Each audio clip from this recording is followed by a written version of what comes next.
Hello mga kapochi! Throwback time muna tayo sa isa sa pinaka-magical trips namin. Our Disneyland Paris adventure way back in 2018.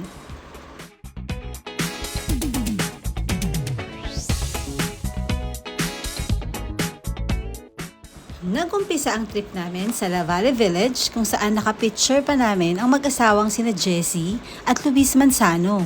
Sobrang special ng moment na yon.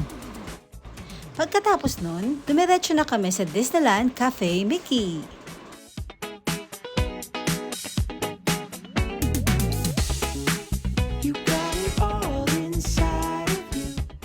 Habang nag-enjoy kami sa pagkain, biglang lumabas ang mga Disneyland characters. Ito ang chance magpa-picture with Mickey, Goofy at iba pa nang hindi mo na kailangang mag-intay at pumila. Ang saya at interactive ng experience. Kitang-kita talaga ang excitement ng mga bata.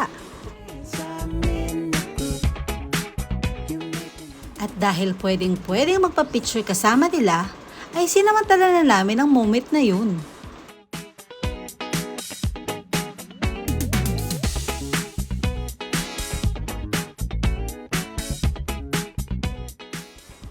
Day 2, time to explore the park.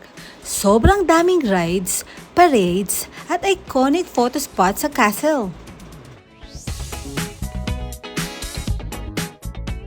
At syempre, hindi pwedeng mawala ang Grand Fireworks Show, ang pinaka-highlight ng trip namin.